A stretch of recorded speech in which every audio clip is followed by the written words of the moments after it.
E aí, galera, boa tarde. O prédio 11 desse sábado está começando e hoje a gente vai entrevistar o repórter Andrei Rossetto. Ele se formou aqui na Ubra em 99 e vai estar conversando com a gente sobre a carreira dele, sobre o jornalismo contemporâneo. Então, não sai daí que o prédio 11 está só começando.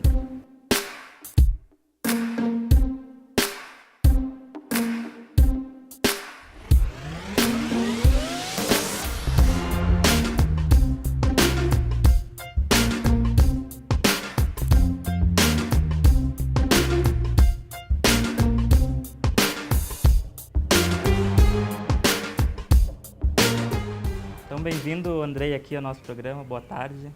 Boa tarde, muito obrigado pela oportunidade, né? A universidade onde eu aprendi a fazer jornalismo durante as disciplinas e no Telecentro aqui, hoje núcleo de produção, né? E eu iniciei em 94, em março de 94 e me formei em agosto de 99. Eu falei antes que tu se formou em 99, né?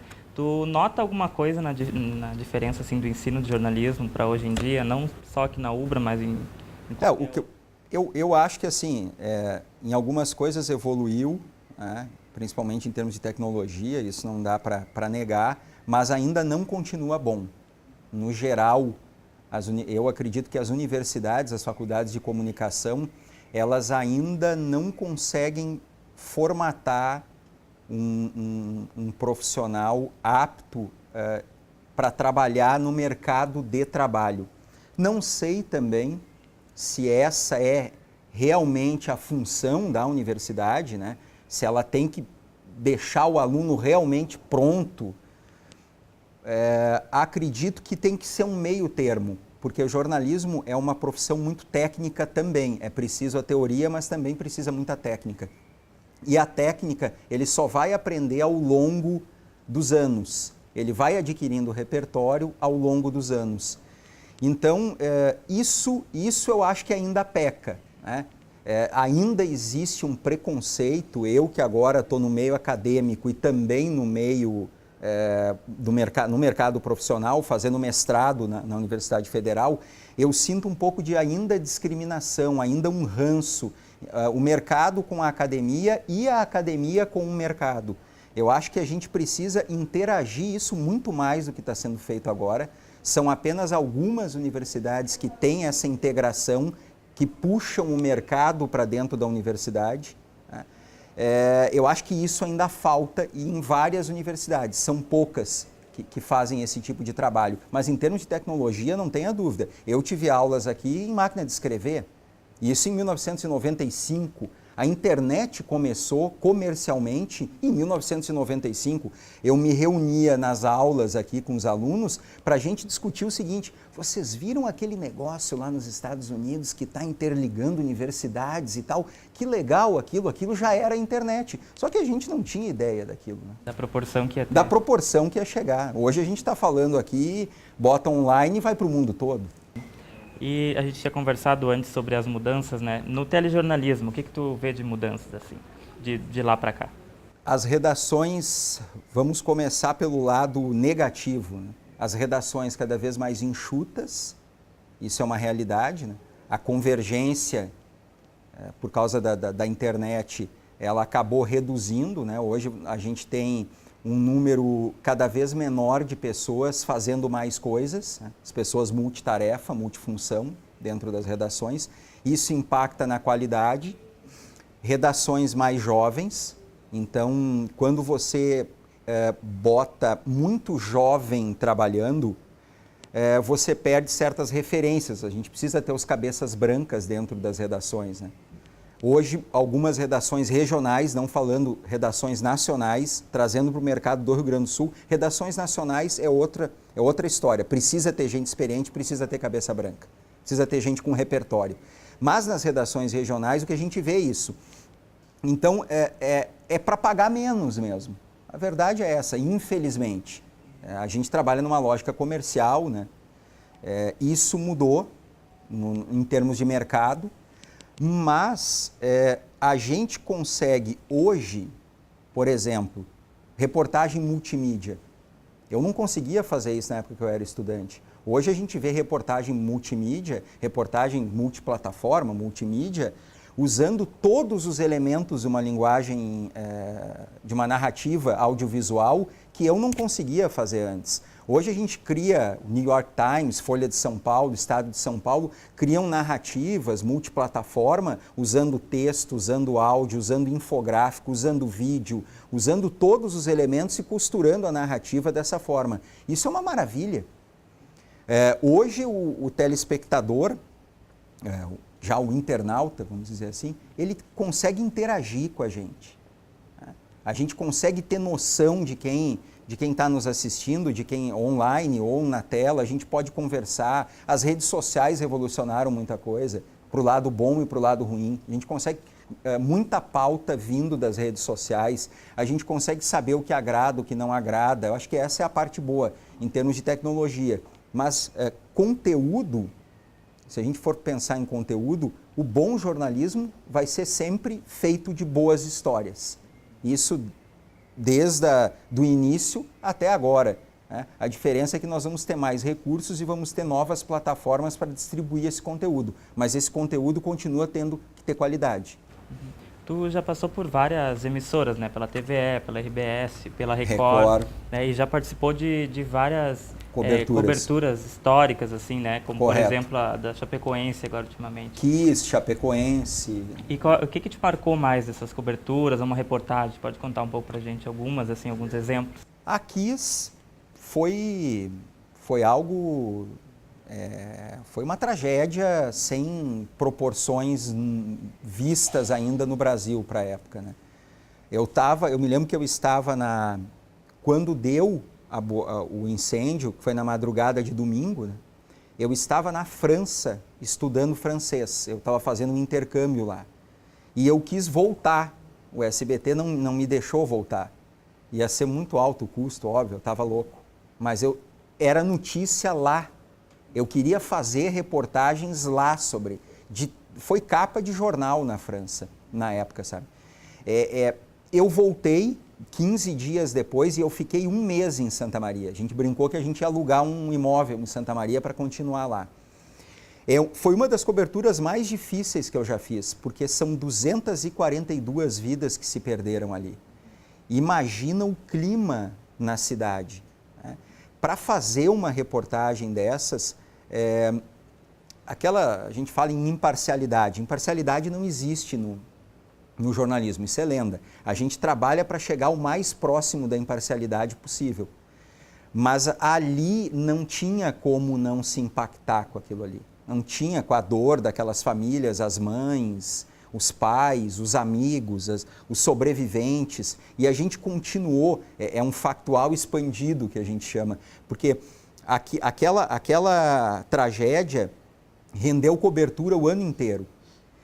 E a energia da cidade era muito pesada, as complicações legais, o problema das autoridades que fizeram vistas grossas para o fato da boate não ter condições nenhuma de funcionar, mostrou realmente como é que é o Brasil mesmo. Nosso país foi retratado naquela porcaria que virou a fiscalização, ninguém fiscalizava, ninguém dava bola para o que estava acontecendo ali. A verdade é essa.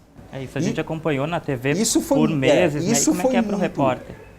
Isso foi muito complicado de fazer. Em termos de trabalho,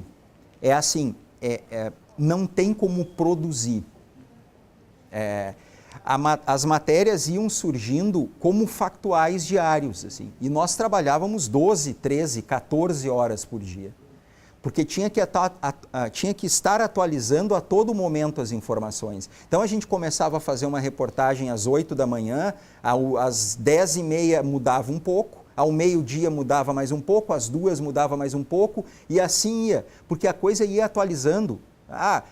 Descobriram tal coisa, e o detalhezinho.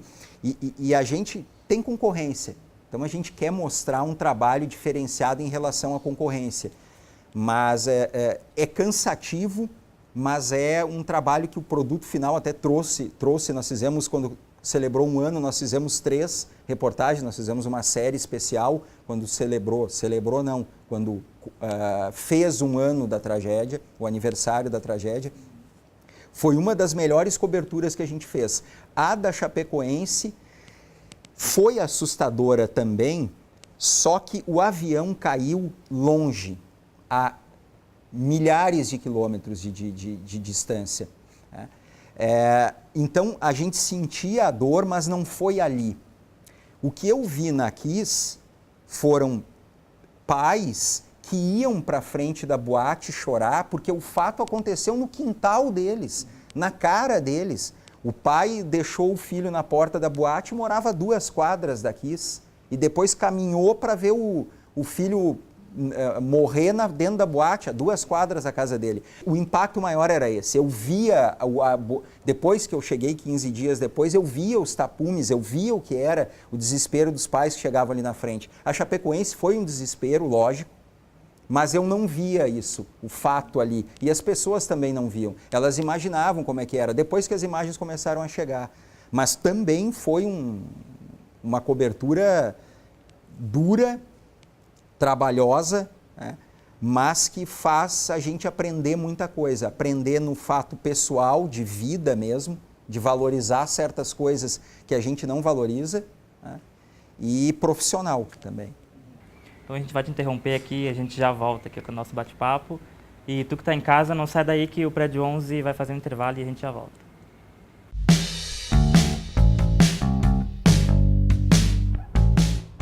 Por que foi que cegamos? Não sei. Talvez um dia se chegue a conhecer a razão. Queres que te diga o que penso? Diz. Penso que não cegamos, penso que estamos cegos, cegos que veem, cegos que vendo não veem. No nosso primeiro Minuto Literário, nós vamos falar sobre Ensaio sobre a Cegueira, obra de José Saramago. A obra, escrita em 1995, conta a história de um homem que estava parado no semáforo e, de repente, ele contrai um tipo novo de cegueira, onde sua visão fica toda branca. Uma mulher da toda a população é a única que acaba ficando com a visão intacta. Ela é responsável por guiar todo mundo através do caos e através de todos os problemas. A obra é importante porque ela faz crítica à nossa sociedade e como nós comportamos em momentos de caos. Além disso, a escrita de José Saramago é peculiar. Ele consegue colocar diálogos dentro do corpo do texto e mesmo assim nada fica confuso.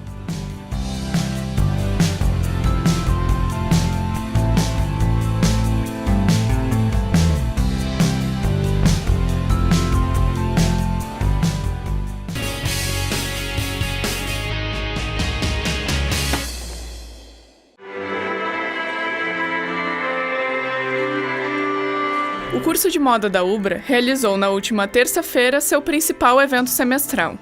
Nesta edição da Ubra Fashion Day, os estudantes foram inspirados pela temática 500 anos da Reforma Luterana. Mais de 3 coleções diferentes foram apresentadas para o público, com releituras planejadas a partir das ideias protestantes. Os projetos dos alunos que estão concluindo o curso de moda também foram apresentados no evento, cada um com um tema próprio. Todas as coleções apresentam um aspecto conceitual, e para os estudantes é o momento de tentar abrir portas para o mercado de trabalho.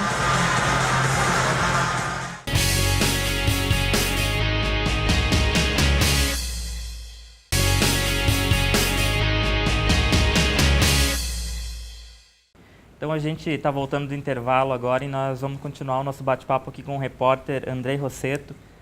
Então, Andrei, a gente falou antes sobre a tua relação com a TV, conversamos já sobre, né, as tuas principais reportagens que mais te marcaram, mas tu também faz mestrado na URGS, agora estuda, né, e está fazendo mestrado em rádio, né?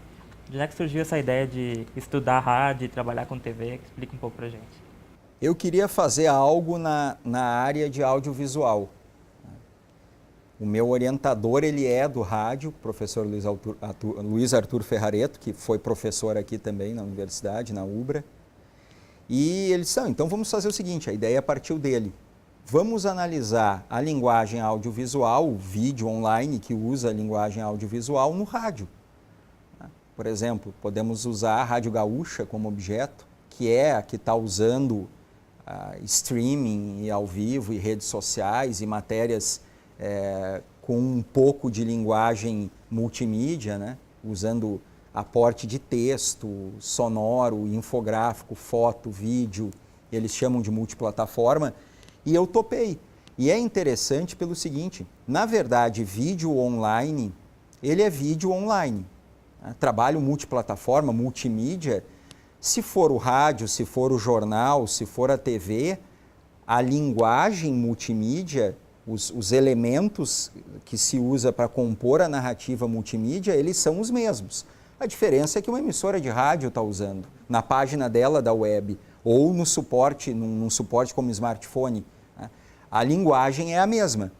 O grande detalhe, o maior problema hoje é saber usar esses elementos. Por exemplo, eu como repórter de TV, eu trabalho com linguagem audiovisual que veio do cinema. Então eu tenho o off, né? Eu tenho a sonora, a entrevista, eu tenho a minha passagem ali como repórter e eu tenho o sobe-sonzinho, sobe-som. Eu tenho 4 elementos e eu vou estruturar a minha narrativa, vou costurar ela com esses 4 elementos. Numa narrativa multimídia, eu tenho, além do vídeo, do som, da trilha, do texto e do sobe-som, vamos supor, eu tenho o infográfico, eu tenho a realidade virtual que eu posso botar junto, eu tenho foto, eu tenho, ao todo são 8 elementos. Eu tenho, alguns autores falam até na vibração. A própria vibração do smartphone, ela pode compor algum momento, se eu quiser, da minha narrativa. De repente eu vou estar mostrando alguma coisa que o cara clica e o celular vibra, né? Então isso é que me chamou a atenção. Eu disse, então vamos tentar entender como é que o rádio está usando isso e de que forma está se compondo essa narrativa multimídia. Está num processo muito inicial, isso em várias emissoras ainda, né? Ainda não se chegou numa determinada forma, né? E o que tem hoje, e quem diz, não é assim, é achismo. Mas é isso que me levou, um cara de TV, a pesquisar o vídeo no rádio.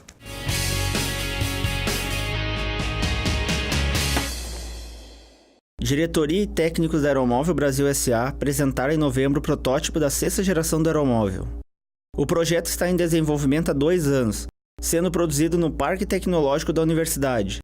Márcio Machado, diretor de inovação da Obratec, comenta a importância da parceria entre as empresas. A empresa que trabalha com inovação, eles vivem disso, a Aeromóvel é um exemplo, o principal exemplo de projeto da Quester, e o Parque Tecnológico considera a Quester, considera o Aeromóvel em si, como uma empresa âncora do parque. Uma empresa que vai atrair outras empresas, como se fossem sistemistas, e vai utilizar os laboratórios e toda a infraestrutura da Ubra para consumir inovação. A 6ª geração do Aeromóvel apresenta uma estrutura reforçada, com acesso simples e espaço maior do que a presente em Porto Alegre. Estão em andamento as obras para a instalação do aeromóvel em Canoas. Na cidade, o trajeto do veículo ligará os bairros Matias Velhos e Guajuviras, contando com a integração da empresa Transurb. O diretor-geral da Aeromóvel Brasil, Eduardo Cristóstomo, fala sobre o andamento dos trabalhos na cidade. O protótipo ele tem diversas homologações agora a serem feitas, né? A primeira delas é dimensional. Nós ainda estamos recebendo o produto, estamos verificando as questões dimensionais e depois se ele atende tudo aquilo que está na especificação técnica. Feito isso, a gente parte para os testes de resistência. Eu creio que esse é um processo de 3, 4 meses ainda pela frente. Para o reitor da Ubra, Marcos Fernando Zimmer, a apresentação deste projeto é importante tanto para as empresas envolvidas quanto para os estudantes e professores. Para a universidade é muito importante um projeto como esse, até porque nós temos aqui o nosso parque tecnológico que desenvolve e justamente tem essa preocupação de trazer alternativas de inovação. E no caso do aeromóvel, é uma tecnologia bastante inovadora, né, que já foi testada inclusive em alguns países, no próprio Brasil. Então é muito importante essa 6ª geração estar sendo desenvolvida dentro da universidade, porque também traz a possibilidade da integração com os nossos cursos de graduação, também com projetos de pesquisa que a universidade desenvolve. Além dessa parceria com a Aeromóvel Brasil, a Ubratec realiza trabalhos em conjunto com diversos grupos. Então todas as empresas que se instalam no Ubratec, elas se instalam porque elas querem desenvolver inovação, porque elas querem pesquisar, elas querem utilizar essa infraestrutura da universidade. Então a gente estimula para que essas empresas na medida do possível, possam sempre investir em inovação. Umas investem um pouco menos em função do seu tamanho, nem todas investem como o aeromóvel, né? O aeromóvel é um ótimo exemplo em função do tamanho da empresa. Mas todas as empresas que estão no Ubratec, sim, investem em infraestrutura, em mão de obra, em geração de inovação.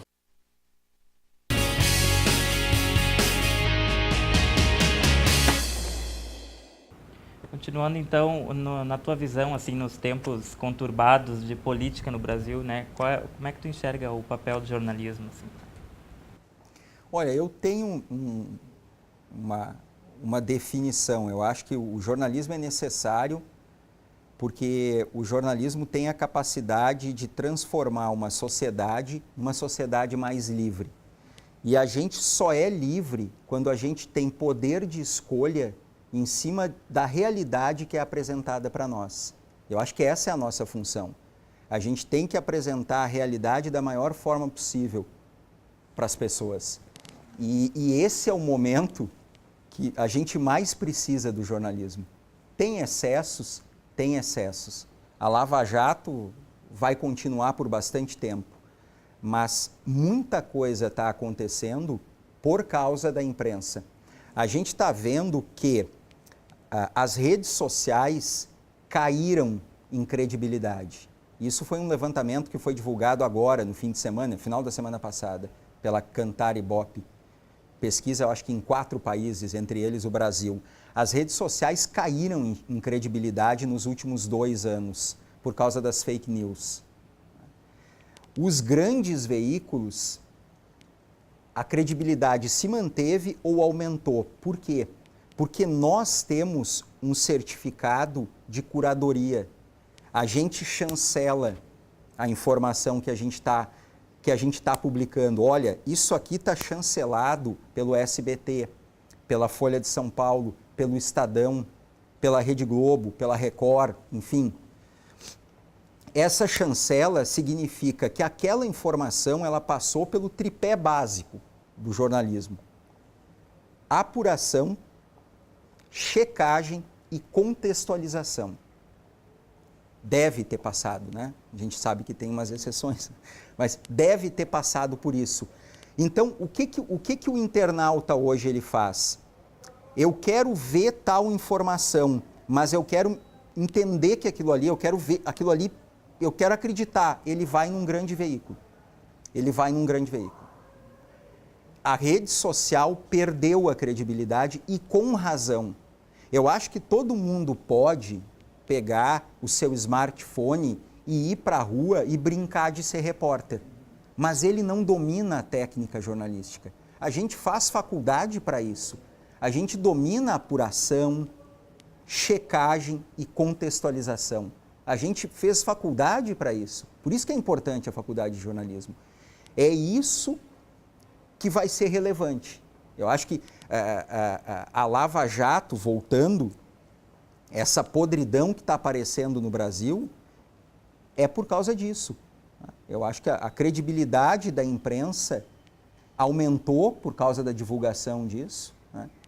Eu cansei de ser chamado de mídia golpista, mas eu acho que as pessoas entenderam que não é por aí o caminho. Né? Acho que existem excessos, né? Nada é perfeito, mas a gente está ganhando em credibilidade mostrando toda essa situação do país. A imprensa, né?